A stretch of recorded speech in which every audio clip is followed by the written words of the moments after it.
So, paano nga ba ako nagkaroon ng maraming views sa old channel ko? Pero yung old channel ko na yun is binura ko na siya for some reason. Pero umabot ako doon ng 1,000 subscribers pero hindi siya organic kasi ginawa ko siya for doing sub for sub and yun. And then, paano nga ba ako nagkaroon ng maraming views that time? So, yan na nga. Consistent akong nag-upload ng 1 year. And then, um, nung nagkaroon na ako ng work is napabayaan ko na siya.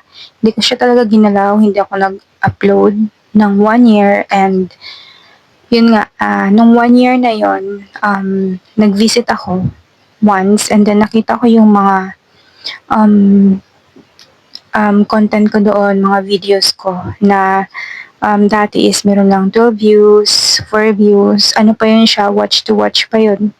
And hindi talaga ako nag-expect na, kasi nga hindi siya for entertainment, parang something, nagsasalita ako through something ganito, parang ganito.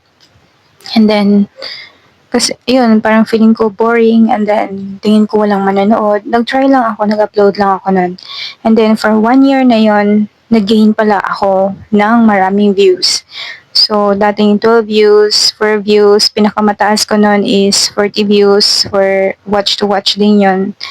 So, for 1 year na yun, naka-earn ako ng mga ganun kalit na views and then nagulat na lang ako naging 1,000, then 800, 500 views yung content ko na yun. Bali kasi, ang nangyari is, ginawa kong, may mga value yung mga sinasabi ko doon, yung content na ginawa ko na yun, kahit na hindi siya for entertainment purposes. And yun. So, that's why, yun nga, siguro ngayon yung mga content ko or mga content natin, yung below 1,000 subscribers and hindi pa nakamit ng 4,000 watch hours. Yun nga, gusto kong i-share para mabigyan din kayo ng hope like me kahit na alam ko ngayon na wala pa talaga. Pero, yun nga. So, maybe darating din tayo sa time na tayo na naman and masisearch din yan ng mga tao na right na tao na makakapanood ng mga content na ginagawa natin. Ayun. So, this video ay, ito nga pala yung first my journey, ay may YouTube journey diary. Kasi nga, gumawa ako ng isang channel sana. Kaso lang nga is hindi ko siya ma-verify. So, kaya, yun, bumalik ako ulit dito. At tingin ko, dito ko na lang siya i-share. Dito ko na lang i-share yung YouTube journey ko. Kung ano yung mga feelings, emotions, kung ano yung mga roller coaster emotions na nararanasan ko sa paggawa ko ng content. Raw videos lang. Walang mga so much. Hello hearts, welcome and welcome back again to my YouTube channel. It's me, Yisang. So, yun na nga. It's a raw video. Yung gagawin ko lahat dito sa channel na to. And I want to share my experience sa pag-YouTube and kung ano yung magiging growth ko, maliit man or malaki. And magiging transparent ako dito sa inyo. Lahat dito sasabihin ko kung ano yung mga natutunan ko dito sa YouTube. And meron nga pala akong isang channel na hindi pinapakita yung ano ko dito. Hindi ako nagpapakita ng mukha and kamay lang. Then, more on papers, something ganon. And hindi ko na sasabihin kung anong channel yon. So, kasi iba yung viewers ko dito sa doon. So, nakitaan ko siya ng potential and bago pa lang ako dito nag-start and nag-start ako nung August and as in marami na yung views ko dito. Meron akong 85 subscribers, and organic lahat yon.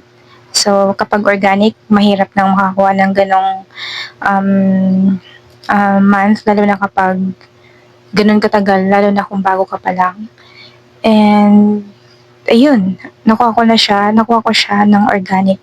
Pero more on shorts ako dito, nakafocus ako sa shorts. And, ayun, mas mabilis nga yung viewers or mas marami ang views ng shorts kumpara sa long form videos. And proven and tested na rin naman talaga. So, meron nga pala akong nag-viral na isang video. Umabot siya ng, yung video na yun is umabot siya ng 20K, which is kahapon ko lang siya in-upload. And then, umabot siya agad ng 20K. And then, nag-upload ako ulit. At sadly, hindi siya ganun karami yung views niya. Siguro ganun. Baka na timingan ko lang yung algorithm. And na-promote niya yung video ko na yun. So, ayun. Sinishare ko lang kung ano yung mga natutunan ko, napagdaanan ko sa YouTube, mapakabilang channel man or dito sa channel ko na to. And also, yun nga, ilang araw din akong hindi nag-upload dito sa channel ko na to. Kasi, I'm planning na mag-focus doon kasi nakitaan ko siya ng potential. But, yun nga din, biglang, sa bagay kasi kahapon lang naman yun, nag-viral. Tapos, nag-upload ako ulit ngayon. Hindi siya ganun ka rami yung views niya. So, siguro talagang timing or natsimpuhan lang ni algorithm yung pag-upload ko na yun. And nakitaan ko din dito sa channel ko na to, yung pagbalik ko dito, dumadagdag yung views niya kahit siguro sa isang araw, isa, or sa isang linggo, dalawa. Siguro, it's natural siguro, lalo na sa katulad ko na may sariling niche or what we call this, yung parang yun nga, nagsasalita lang and then hindi ako kumukuha sa ibang content creator kung ano yung mga iko-content ko, hindi ako kumukuha ng ideas sa kanila. Or kumbaga, hindi ako kumukuha ng, di ba kapag kapag napanood mo yung isang video, parang sasabihin mo, ay gusto kong gawa ng version ko to, ganun. Hindi ko ginagawa yun. So, maybe soon. Pero ngayon, yung lahat ng mga videos ko is more on galing talaga siya sa akin. Sa feelings ko, emotions ko, experiences, and feelings, basta ganun. Kung ano yung mga nasa isip ko. Minsan nga, yung thinking na to is, actually, hindi talaga siya, random siya. Wala akong script. Pero, nakaraan ko pa siya iniisip na gumawa ako ulit ng video. Kasi nga gumawa ako ng video na ganito, yung about sa paano dumami yung views, yung sa dating channel ko na burado na ngayon. In-upload ko siya sa isang channel na ginawa ko na gusto ko sana is more on YouTube journey lang. Kaya lang, hindi ko siya ma-verify. So, nainis ako. Pinura ko siya, and then gumawa ako ulit ng video ngayon. And then, yun nga, i-upload ko ulit. So, hindi kasi ako katulad ng ibang content creator na talagang pinag-isipan ng gusto, nagre-research pa talaga. Ako kasi, kung ano yung nasa isip ko that time, na nirecord ko yung video na yan or ito, is yan talaga ako. Yan talaga yung nasa isip ko. And hindi ako nagre-research kung ano lang talaga yung nasa isip ko. And yung video na to, or yung video na ginagawa ko, bawat upload ko ng video, is hindi siya kunyari, 1 week ko siyang gagawin.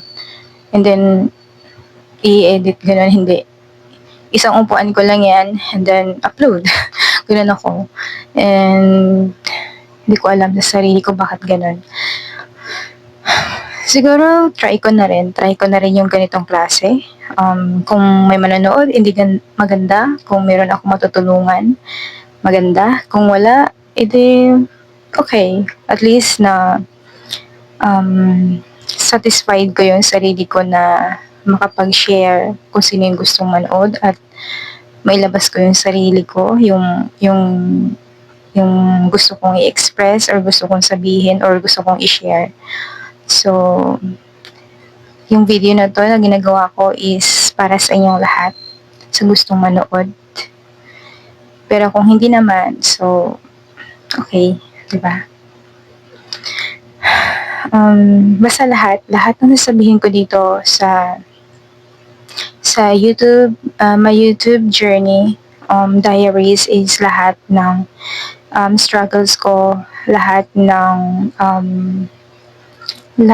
ups and downs ko dito, sasabihin ko lahat. Magiging visible ako dito and just wala akong itatago. And yun nga, feelings, emotions, kung ano yung mga nararamdaman ko, stress ba ako, ganun, sasabihin ko lahat dito. So, I think ito yung compilation ko ng um, my YouTube Journey Diaries Part 1. So, that's all for today's video and thank you for watching. Bye-bye!